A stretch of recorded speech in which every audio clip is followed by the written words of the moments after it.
What's up, everyone? Welcome to the Smoking Tire Podcast. I'm your host, Matt Farah. This episode is brought to you by Migliore Luxury Car Care Products. Migliore is known for making the best of the best when it comes to car care. I have to cop to a little whoopsie. When you work with brands, you see their products, and sometimes, you work with them digitally, but I mispronounced their name last week. I forgot the E at the end. I didn't pronounce it the long way. It's Migliore, which, considering Connecticut, I should have gone a little more Italian on it. I'm from that area, so I know. Their products are made in Connecticut, my home state, as a matter of fact.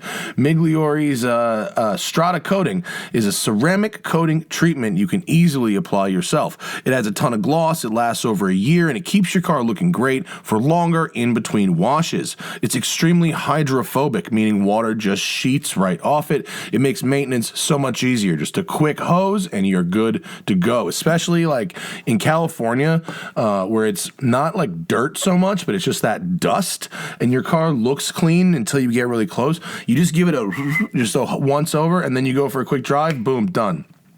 Strata Coating has over 100 positive reviews on Amazon. Check them out. And spring, it's right around the corner. We're all driving our sports cars. It's basically summer again here in California, so I'm taking every car out. Use code TST at checkout at migliorewax.com. That's MIGLIORE wax.com. migliorewax.com for 10% off their ceramic coating products. And speaking of spring cleaning, you might want to spring clean yourself, not just your car, because the Brio Beardscape, it's in the house. It's for scaping. And if you add scaping to anything, you know what's happening, right? Okay, everyone's got a buzzer. All men have a buzzer. Some people have really nice buzzers. Most people go through life with a crappy buzzer that they bought at a crappy drugstore, because that's just how we think. We think okay is good enough. But guys, there's the grass is greener, but there's no fence. You can get there. The Brio Beardscape, this is a money buzzer. I've been using it for like a year, and I'm a buzzer snob, actually. And I'll admit, I have like a super professional quality buzzer that I pull out when I'm like at home, like probably 3 or 4 times a year, because it's like a machine. You have to like use it like an old car. But the Beardscape I use pretty much the entire rest of the time, especially when I'm on the road. This thing is light. It holds a charge for a really long time. The blades stay really sharp because it's got a ceramic blade. At first it like kind of looks like plastic, but it's actually a ceramic blade, and it stays sharp. You don't have to oil it as much as you do the metal blades. Doesn't corrode, and it's powerful. It's got some horsepower on it, which is really nice. So go to Brio for Life. That's BRIO, the number 4life.com. Use code SMOKING, SMOKING, and I have the best price for you guys. I really like this thing. I'm not pooping you. I use it literally every week. I used it yesterday. It's rad. It's about to need its first recharge, but we're on like 14 or 15 months at this point. So I think that's pretty good. Brio4life.com. Use code SMOKING at checkout. Best price for you, my friends. Best price. Okay, on this episode, this one's really cool. Okay, so there's a dude named Chris Consdine, and he had a place called CXC SImulators, which is a crazy full motion simulator rig that they build and sell for homes or for like promotional uses. And they had like, you could go demo them at their factory. So it's in LA. It's right by the airport. And so I would go play when I would drive a new racetrack. I'd go over and practice in the simulator a little bit. It's great fun. They just opened a new place here in Los Angeles called Base 51, which is an actual sim center open to the public. So they have these big full motion sims. They've got food, they've got booze, and you can come. They're all linked. You can race your friends. It's super, super fun.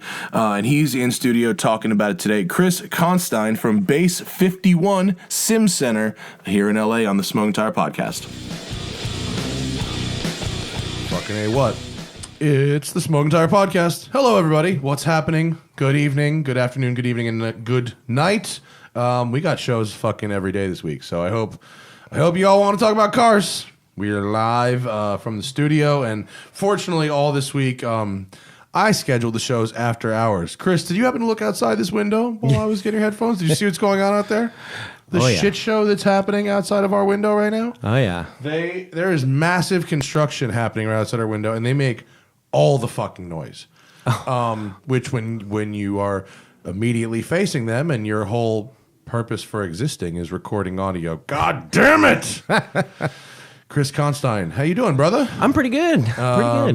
You are one of the preeminent simulator folks in the area. I guess so. Okay. It doesn't say a lot about the industry then. Well, maybe not, but neither does this podcast. Yeah, there you go. You are, presumably, still with CXC Simulators. Yeah. And you now have your new facility, Base 51, which is on Instagram at base.51. BASE.51, which I found out about this place only recently. Base 51. Efren called me, said, you got to go down there. I've been on the road like 20 fucking days of the last month, so I haven't had a chance yet, but it looks cool as fuck. What is Base 51? Oh, man. That's my personal playground. It's if I wanted to build a place that I would hang out at all the time. But the real answer actually is, my day job is to run CXC Simulations and build racing simulators for professional race car drivers. For those who have not heard of CXC Simulations, CXC is pretty much the best. Well, I think so. I don't know of a more, expensive, high-end, thorough simulator that's available to buy for a home. Yeah.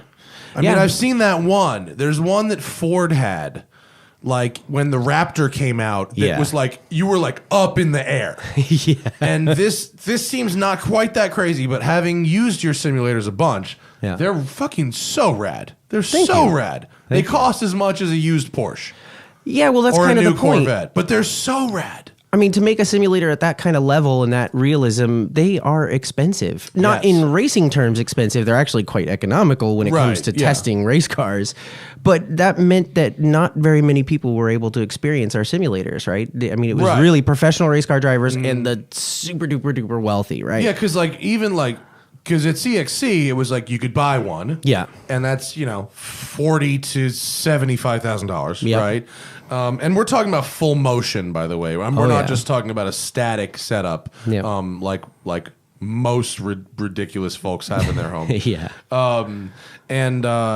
But it was possible at CXC to rent hour time, like seat by the hour, right? Or is that really just for people like me? Well, yeah. I mean, we're a manufacturer and we're a sales facility. So from time to time with friends and other professional race car drivers and such, we would, sure, here, come drive the sims if they're not doing anything, but we're just going to leave you alone. Right.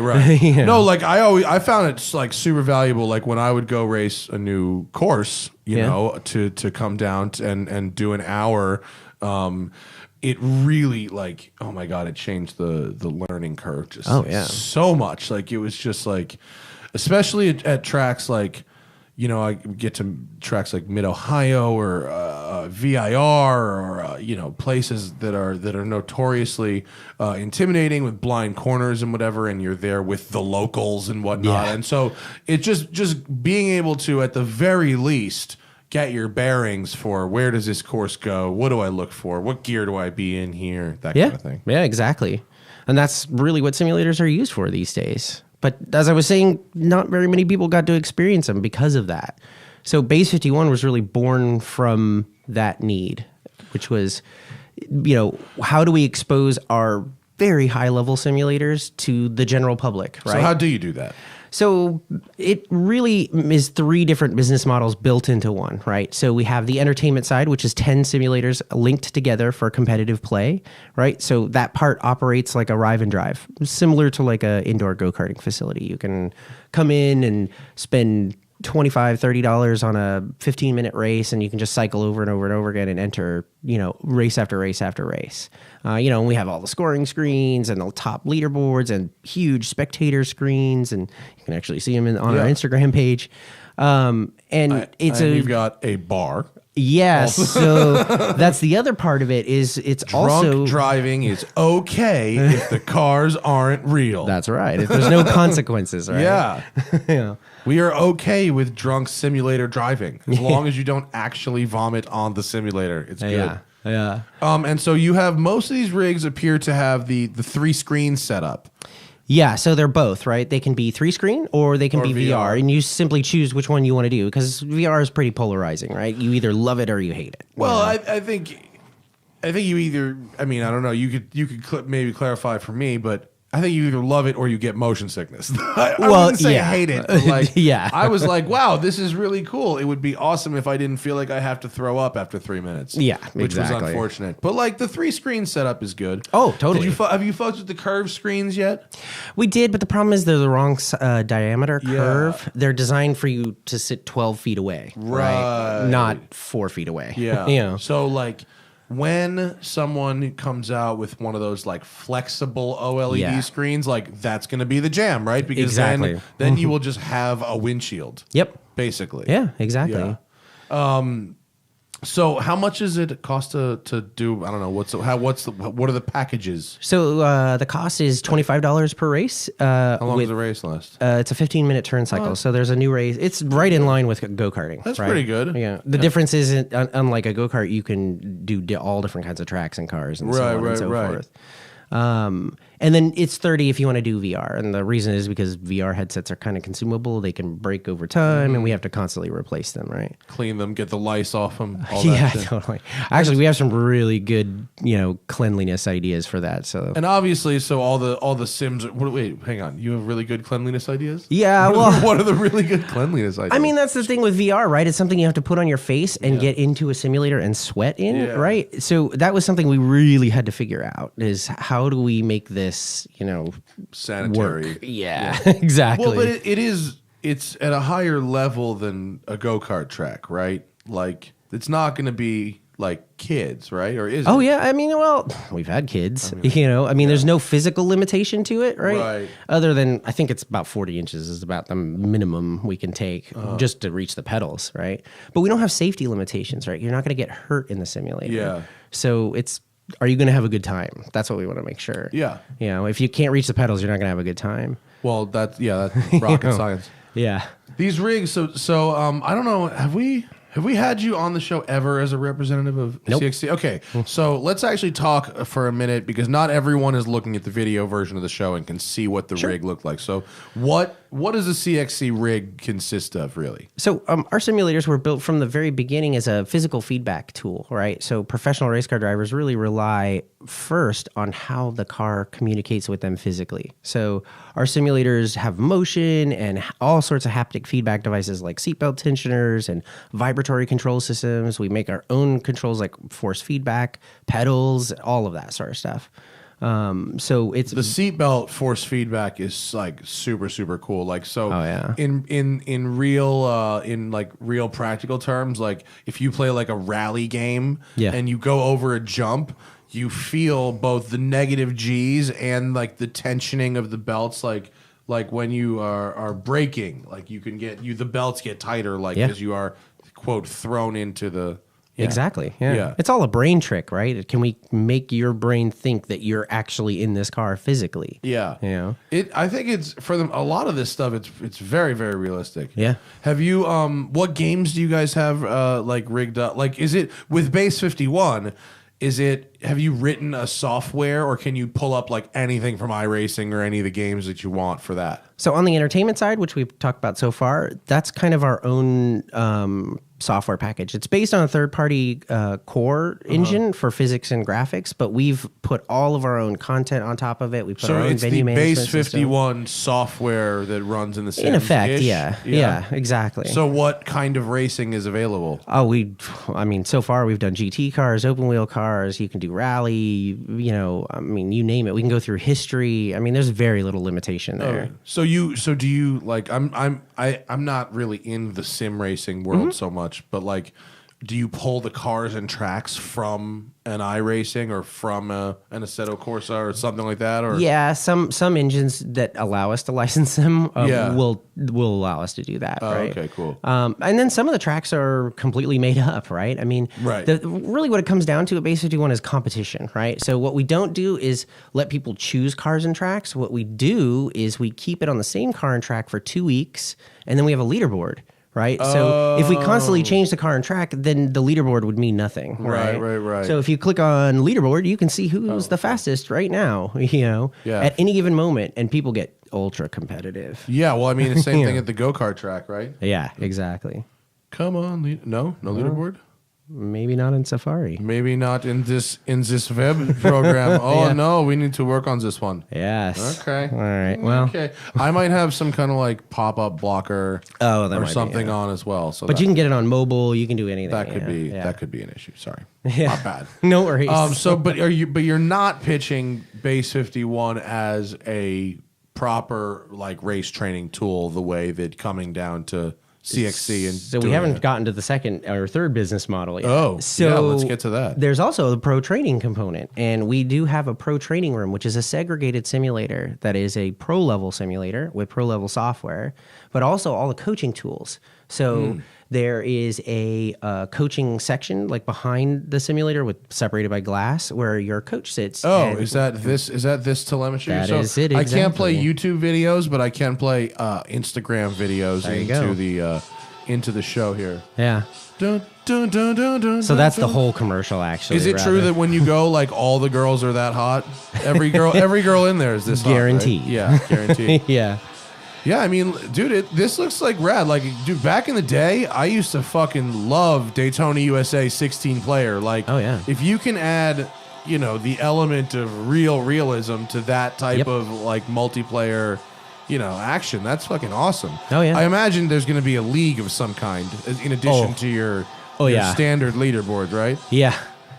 So yeah, pro coaching, they have on-site coaches that you basically hire essentially, and they have telemetry, eye tracking tools, all that sort of stuff, and that's where the pros are going to train. Right? So they do like minimum 4-hour blocks. Oh, what does 4 hours go for? Oh, here's a leaderboard. There you go. Yeah. So Formula Abarth is what what our first car was. Yep. Yeah. So everyone who shows up drives Formula Abarth. Yep, and then you can see how everyone did. What time they said, and on our website you can compare via telemetry as well. So if someone's faster than you can compare via the telemetry. Can you get their like ghost car? Are we that level of crazy yet? Not quite yet. We're working on that eventually. Yeah, exactly. And as regards to operating a restaurant and bar in this environment, holy hell, right? Oh my gosh. I mean, opening a restaurant and bar has been interesting. Yeah, like do you guys have like any restaurant experience? Is this the first go through? I mean, we as owners didn't, but we hired a director of operations who had a ton of experience, and thank goodness for that. Yeah, no, I hire an expert. How's the food? Good? It's amazing. We have an executive chef who just hits it out of the park. I mean, it's a really high level menu, plated, all plated foods. So. Bottle service. Oh shit! Look at this bottle service. I mean, has anyone actually gotten bottle service? I think they have actually. Really? Yeah. Oh and we're God. only on soft opening hours for like the last month. Can you just send me a picture of everybody who gets bottle service? Usually those are the kind of guys that don't want pictures.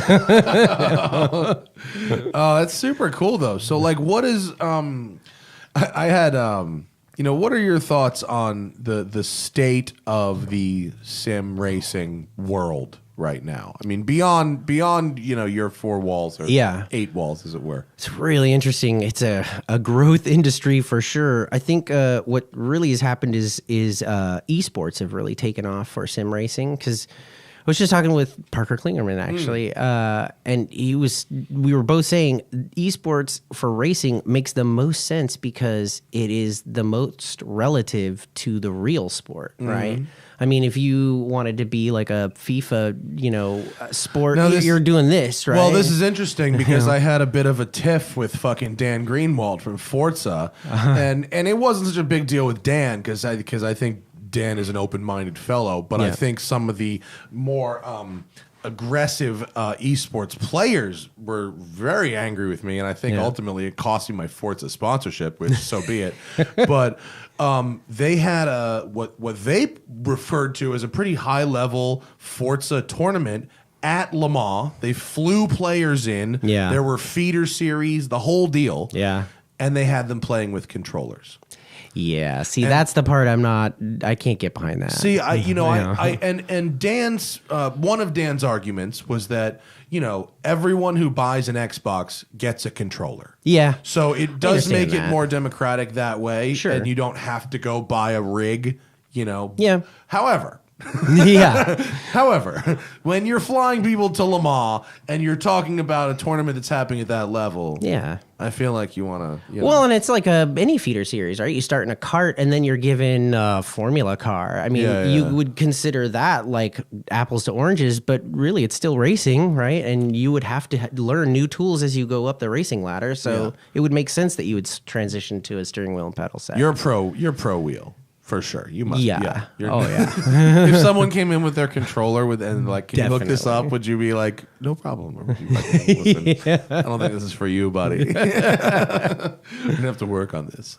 But I mean, you're seeing it already in iRacing and Gran Turismo. You're seeing those pro gamers already move into real racing quite easily, I mean, I think it's probably if you decided that as a team owner you were looking to find some young talent that maybe someone hadn't seen yet, it's probably a good place to start looking. Yeah, I mean, look at Formula One, just for example. You got Verstappen, who's a big sim player, and then you got Lando Norris, who's coming in, who started in sims. Yeah. I mean... Whatever happened to the dude who went racing for Nissan? The guy who won the... Which one? There's a lot of them. How many seasons of that did they have? I've still have a bunch, I guess. Oh, right? They did, yeah. So did they end up with an entire team out of it? Oh, they ended up with several teams, actually. Really? And then when they folded the whole program, they fired like almost everyone. Oh, that's unfortunate. But that's racing, though. I mean, that's what happens, right? Well, manufacturers get bored with whatever series they're in. That or that's Carlos Ghosn. I'm not sure. Could be that, too. He might have stolen maybe $50 million.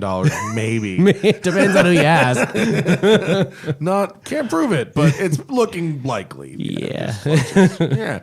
But it's really, you think, just going to continue to grow at it's in its infancy. Rate? I mean, if you just took one of them, right? Like the most hardcore of all of them would be iRacing, right? Right. I think iRacing's so real that it's hard and not fun. Oh, I think it's can so be. If you don't turn some of the assists on. Yeah. Well, it kind of forces you to treat it like a real car, which means you have to practice like a real car and use real controls and so on and so forth. But I mean, their first NASCAR championship, like they gave away like a couple grand. In like 3 or 4 years. Right now, the prize purse this year is $100,000. If you win iRacing? Yeah, in the Peak Antifreeze series, the NASCAR series, which is officially sanctioned by NASCAR, by the way. And you get a NASCAR Champions ring and go to Homestead and are in the whole show. Do you really? Yeah. You get a test in a real car out of it, though. That's the thing that's the thing that I would really, really want. But I think that I just heard from Parker, actually, he's a team owner there. And all of the team owners for that series are, real NASCAR team owners as well. So, I mean, it's pretty serious. Yeah, I believe it. I'm sure it is. Like, pick something. There's for guys who are going to be nuts at it. Well, now there's real money, too. My friend who has a pretty sick... everything but the motion he's got, like the direct drive wheel and the handbrake and the shifter and the real pedals and all that crazy shit. And we were just playing like Assetto Corsa, and this dude made the LA Canyons mod. They made the Angeles Forest. This guy Phoenix, and we were driving it, and it's the fucking shit. Oh, it's awesome. It's so great, and we were and you can drive it the way you wish you could drive it in real life. But, drifting fucking Countach. It's fucking great. Here I have screenshots. Look, there's some smoking tire Easter eggs in it too. Oh, is there? This is on Upper Big Tahunga Canyon Road, dude. It's all like, Whoa. dude, it's super real, and the foliage is super real, and all of it is amazing. And here's my Fox body being pulled over by the cops. And then, so that's how real it is. Yeah, look, and this is Angeles Crest by the what I call the European Car Magazine turnout. Okay. With a hot air balloon with a smoking tire on it. And then here's one of the lower turnouts at the bottom of Angeles Crest. You can go all the way to the bottom, and there's a smoking tire balloon hovering above La Cañada Flintridge as well.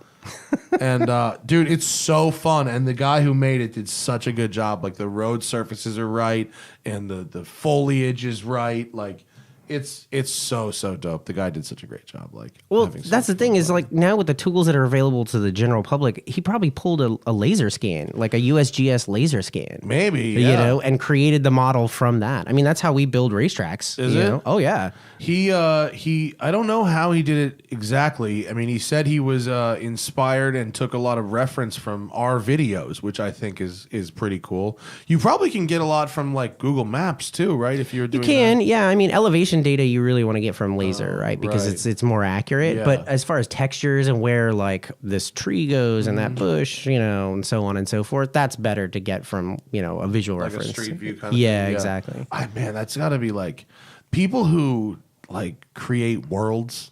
Like that's awesome. My kid creates worlds in Minecraft. Oh, in Minecraft? Yeah. Yeah, my little nephew does too. Yeah. I don't understand it. He's awesome though. Oh,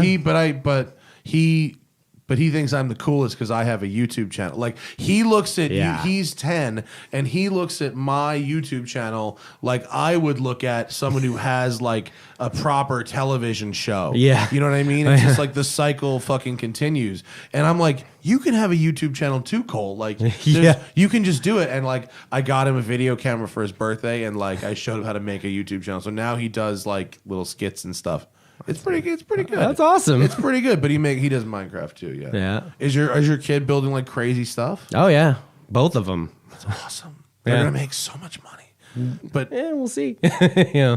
But is that what every kid is doing? That's kind of what every kid is doing. So it doesn't actually make them special, unfortunately. It just makes them one of everyone But else. they're being creative, so that can't be a bad thing. Where I mean, look, simulations are pretty incredible. Like this is from a simulator screen, right? Yep. Yeah. Like, I mean, if you look at the sim screen, I know we say this every generation, right? Yeah. That how can it get more realistic? Where can we go? Like, where do you think the weak points are right now? Because like I think when I drove like when I came to CXC, and I haven't been to Base 51 yet, although it looks really cool. But like when I came to CXC and like I was like, all right, here's the track I'm going to. Yeah. Here's the car. Here are the tires we're driving on. Yeah. Here's the expected weather. And like it was remarkable how when I got there, the experience, like not only my lap times, but the feel, the shift points, and all that were like the same. Yeah. And it was remarkable. So what are the weak points right now? Could it be better? I think right now it's gotten so realistic that it really becomes as hard to drive as a real car. And, what we noticed initially was that people would jump into the sim that had no racing or track experience and would struggle, just like they would in the real car. Yeah. And one of the things that we wanted to address with Base 51 was how do we get the general public excited about this? It's not enough to just have the racing geeks go nuts over this place. We want everyone to be into this. So how do we take something that is ultra realistic and turn it into something that everybody can do and feels like they will learn, right? So one of the systems we created is called Level Up, and it's based on a lot of my teaching experience from working at Bondurant, right? And it's if I sit behind someone and I coach them and I say the right things at the right time and I watch their driving and I make corrections, just verbally over a radio or whatever, I can coach them into a better experience and they will feel like they learned something and they will be better the next time they drive, right? You just don't want to throw them into the deep end and go, here you go, sink or swim. And what you also don't want to do is dumb down the experience for the pros to the point where they're like, this is just a video game, right? Because that's not what our stuff is about. Right. So, although truth be told, I would love to come fuck around with some Forza Horizon on a full CXC, because why not? Why have this full motion thing if you can't feel what it's actually like to launch a car off? What would happen if I loaded up some Forza Horizon and straight launched a car off a cliff in the full motion? Would it feel like I drove it up? At a certain point, it will not hurt you. Don't get me wrong. I mean, if we remove safety interlocks, it would. So really, the limitations are in finding a balance or in teaching people to deal with it better, more so than improving graphics or improving sound or improving anything like that. Because we're kind of there with graphics and sound, right? I mean, you can always get incrementally better here and there, but racing is a really exclusionary sport, right? I mean, unless you really know what's going on, your significant other is going to be like, I don't want to watch that, or definitely don't want to participate in that. Right? So we wanted to make base a place that you could go and bring your significant other. Not only would they enjoy the whole spectacle of it all, but they would feel like they're in the race, right? They learned something. They might not have won the race, but they felt like they learned something from the beginning. And Level Up really helps with that. It coaches them. It's an AI system, essentially. Oh, it is? And it sounds like a race engineer talking to you, but it's correcting things that you're doing wrong just verbally. Like, you need to brake harder. You're only braking 50%, and then coast through the corner and make sure your eyes are up. You're not looking at the apex. That's an adaptive AI system. That's not a real coach. Yeah. But the real coaches that's a separate thing. Totally, yeah. The idea is, can I throw you into this car and then make you better at it and make you feel like you were competitive at the very least, And that's the trick, right, is making everyone have a good time. I mean, my analogy is Top Golf, right? If you've ever been to a Top Golf, it turns golf into something that's kind of fun for everyone to do, even if you're not into golf, right? Yeah. And that's what we really wanted base to do without cheapening the experience and making it not an authentic racing experience. Yeah. That sounds cool. Yeah. About that. I think the ultimate test is, can I show it with my lady? We will see. That's the trick, right? Yeah. Well, she's she actually gets like motion sickness, so that could be hard. Could people drive can you disable motion if someone you can, but that's not the part that makes you motion sick. It's the visual that makes you motion that's a good sick, point, right? Because VR exacerbates the issue. That's a good point. So I wonder if I might have to have her actually try it with a screen, and maybe she wouldn't get motion sickness. Yeah. And there's tricks you can play, like you can turn off the side screens. That helps a lot. Oh, really? Yep. Oh, okay. Yeah. I didn't know that. Huh. Good to know.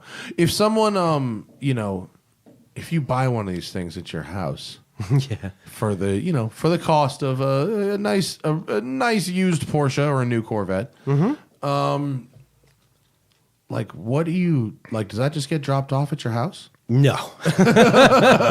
Like, how does that all work? The purchase system works a lot like ordering a custom Ferrari or something like that, right? You would place an order, you'd configure it, right, with a salesperson and really personalize it accessory-wise how you want it. And then we have special operations that also can really customize it if you want. What are some of the highlight reels for the special operations? I've had people ask me silly things like, can you make it Louis Vuitton seat covers? That's super lame, really. But a lot of special operations stuff is like racing teams going, here's our seat and our steering wheel and our pedals. I need to, we want to be really specific with the simulator. Or they've done like completely ground up simulators, like not based on Motion Pro 2. Well, you put one like in a car, like in cars. Where do I find that on your website? So if you go to Products Custom. Oh, there we go. Okay, yeah, we've done car conversions. So that was like, I think that one was like being halfway done or something when I went there. Yeah. Like, this is a genuine Indy car. Yeah, right? it's actually a champ car. Oh, it's a champ car. Excuse me. And then we did a Williams Formula One car as well that we did with Williams. Actually. Yeah. And then you've got sort of a one that's like an auto show kind of thing. Yeah, that's a modification of a Motion Pro 2 that Cadillac wanted for auto shows, exactly. And then you've built them into road or race car bodies and that kind of shit. Yep. How? From mild to wild. So wait, if you put one in a car, like a full car, yeah, would this Corvette we're looking at now, would there then be a giant screen in front of the whole car? Or would you turn the windshield into screens? We've done it all different ways. Which way looks better? Like the money is no object. Yeah, Actually, giant screen. Let's expand this question. Yeah. Money is no object. Yeah. I'm coming to you, Chris. I'm building a new house. I have a whole room. Yeah. That is like big as it needs to be. It's the size of a 4-car garage. Yeah. And I want the sickest game over simulator that you could put into a home. So, what do I get and how much does it cost? I mean, the real question is like, how do you want to use it? Do you want it to be the most realistic feeling and driving simulator, or do you want it to be the most impressive looking simulator? I want both. I want everything. I'm greedy and I have all the money in the world. I mean, we still firmly believe that the Motion Pro 2 is probably the most realistic from a training perspective because it feels the most accurate. But the most visual impact is obviously going to be a race car conversion. Like to put it in a car. Totally. Yeah. So almost all of those conversions are marketing exercises, right? For some marketing thing here or there. It's never like a training thing. So I mean, you could probably mix the two. We've never actually done it. Like actually put a Motion Pro 2 in a car. Inside the car? I mean, it's doable. Well, you wouldn't want to have the car static with the seat bouncing around, right? So the thing whole about car fucking move? You can, and we have done that. The problem with moving that much mass around is that it doesn't move at any great speed, right? You're moving a lot of weight around, But it can't, that seat can change direction really quick. So if you hit a rumble strip or a curbing, you can get that like really kind of uncomfortable back and forth bang. Yep. Yeah, exactly. And if you hit a bounce, you can really like if you bounce it off a curb and like the ass end is like and that's the thing about the Motion Pro 2 is it's a really small and lightweight package, but it's faster and has more fidelity on the physical feedback side because of that. It's a really big brain trick. It doesn't make sense on paper, but when you actually drive it, you're like, yeah, it feels more accurate. All right, so in this base underneath, so when you look at the Motion Pro 2, which is your bread and butter, it's 3 big screens on a stand. There's a seat, and there's obviously a stanchion holding up a set of pedals and a wheel and a steering box of sorts. And then hydraulic struts. Are they hydraulic? They're hydraulic. They're right? electromechanical, actually. Electromechanical struts holding up the seat. Yeah. And then it's all sort of sitting on this box that looks kind of like a metal coffin. Yeah. Right? Sure. A metal coffin with a diamond plate floor top on it. Yeah. So what all is in that coffin? Oh, that's all the electronics. So everything from the core system, which includes the PC and the rendering system, to all the motion control drivers, audio amplifiers, subwoofers, all the power distribution, all the electronics essentially. It's fucking cool, man. These are super, super rad. I'm such a fan of these. Like, you got to understand, folks, when you go play with these things, like, it's really real. Like, I set up a scenario that I went and followed up, like, the next day in real life. And, like, I think with the exception of the fact that I think maybe the car you put me in was like a 5-speed and this one was a 6-speed. Like, whatever it was, it was, like, as close as you could possibly get to the same exact experience. It was really, really, really cool. And that's the idea, right? I mean, the more realistic it is, the better training it is because you don't have to adapt. You just automatically slip into driving mode, right? And then you can work on the things that you need to work on, rather than trying to adapt to a simulator. Super, super cool stuff, man. Yeah.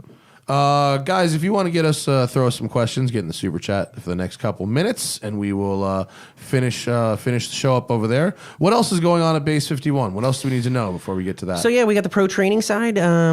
People come in for onesie twosies, right? But they also treat it like a subscription program or like a gym in a sense. So they work with the same personal trainer or the same This guy coach. right here definitely treats it like a gym. Like, look at his face. He's at the gym right now. Totally. Yeah. And this guy over here in the corner is super pissed at him.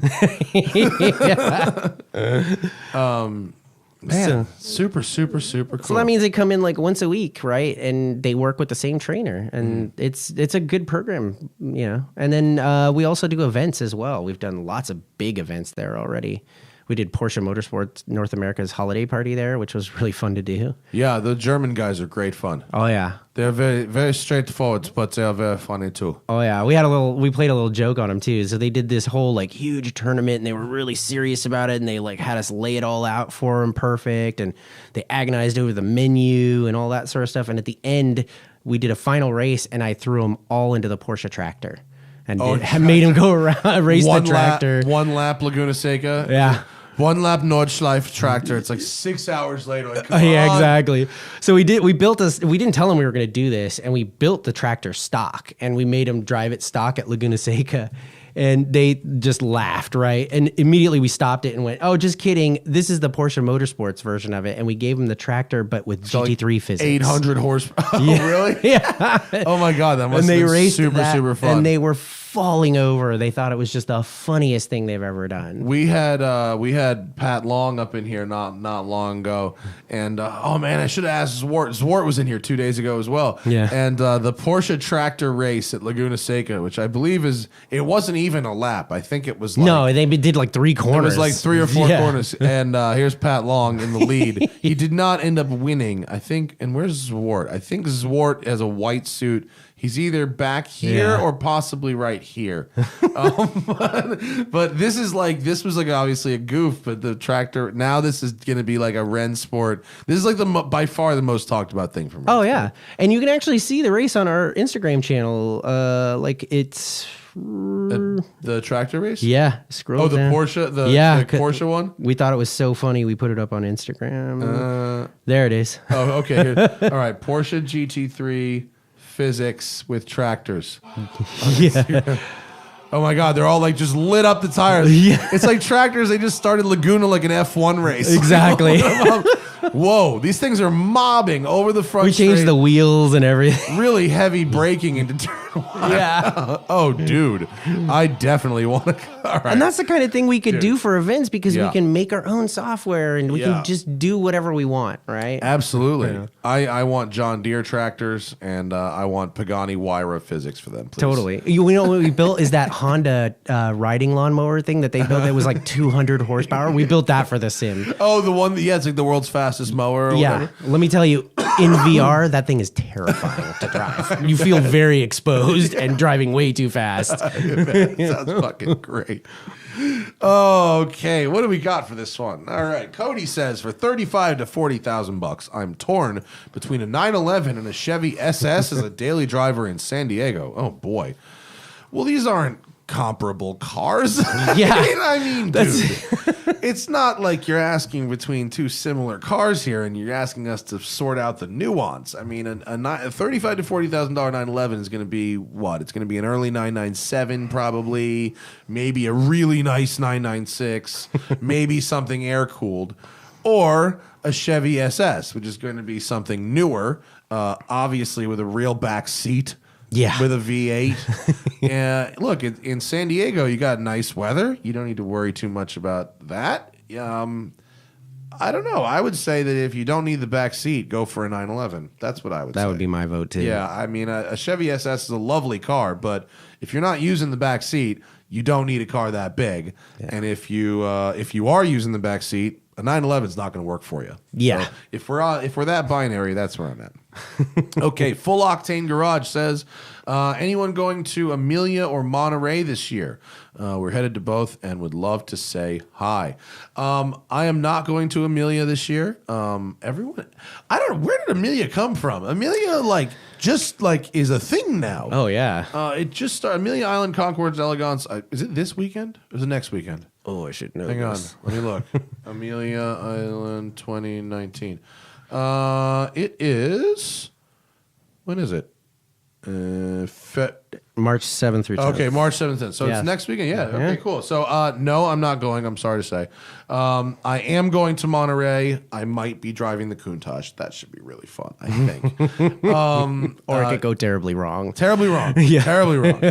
But probably okay. Yeah. But Amelia, it just became a thing. But if you're in Amelia Island, which is by Jacksonville, Florida, definitely go see it because it's going to be a cool show. Home Run 217 says, I live in Denver. My daily driver is a 2016 BMW X5 5.0i. My fun track car is a modified 2010 BMW 135i. Those things rip. Looking to replace the X5 with either one or two cars.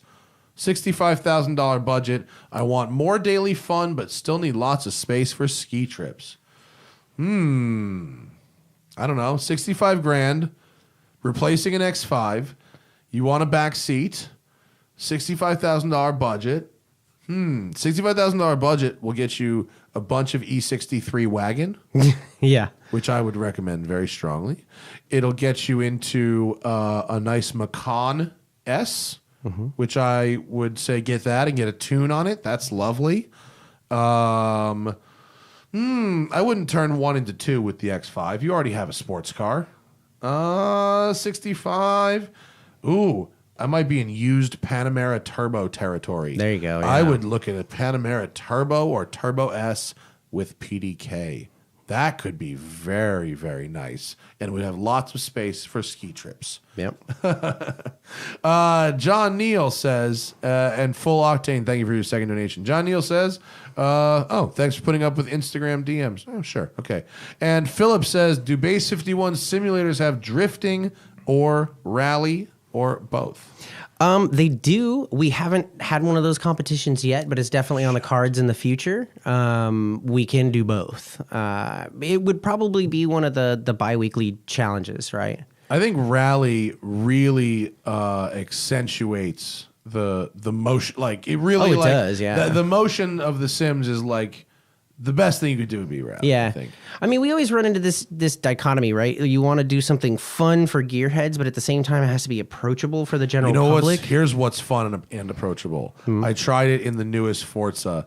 Was the semi-truck racing. Yes. Semi-truck racing I'm is voting for very that one. cool. And like the way the cabs move around on the chassis, like that would be really rad for And we have those already in game. The whole like Brazilian series and European series. Yeah, we got those. I tested that one when they launched Forza 7, and it was so fun. Oh, yeah. Yeah, that was great. And hilarious. Yeah. Well, that's awesome, man. Thanks for coming down. My pleasure. Appreciate it. Check out base51.com, BASE51.com, or base.51 on Instagram. Anything else? No, that's CXC? it. CXC Simulations, sure. If all this chat about these Sims has made you go, I need to buy one of these for my home, then yeah, CXC and El Segundo. Where is Base 51? That's all. They're both 3 blocks away. They're both in Hawthorne. Oh, okay, cool. Yeah, they're right near SpaceX off of El Segundo Boulevard. Oh, perfect. Okay, yeah. So easily accessible in LA. And, I probably get 5 to 10 emails a week of people who are asking me like what of car shit to do in LA. Oh, It just happens all the time. Yeah. I have a list. I'll add it. I just copy and paste the list. There you go. And so I'll add it. I will add it to my list, of course. Thank you. That I didn't, because you guys were like trying to do business before. I wasn't trying to like send people to your door if they weren't trying to buy something. well, that's why we created Base 51. It was just for those reasons, right? It makes it accessible. Yeah. Yeah. All right, cool. Base51.com, Chris Consdine, thank you very much for coming you. in, my friend. And I'll see you down there later for sure. I'm Hopefully. absolutely going to come check it out. I know. Thank you for playing along with us tonight, live folks. We are back tomorrow at 4 p.m. with the boys, Paul and Todd of Everyday Driver. Those guys are great. They're in from Salt Lake, filming some shit. We love having them here. And then we have this dude Bender from the TV show Truck Night in America on Wednesday, which I'm actually pretty stoked about. I got some screeners to check out tonight for my homework. Smoking Tire Podcast is powered by Shout Engine. Get your own damn podcast at shoutengine.com. It's easy. All you need is a microphone, a connection to the internet, and ideally something to say. Good night, folks.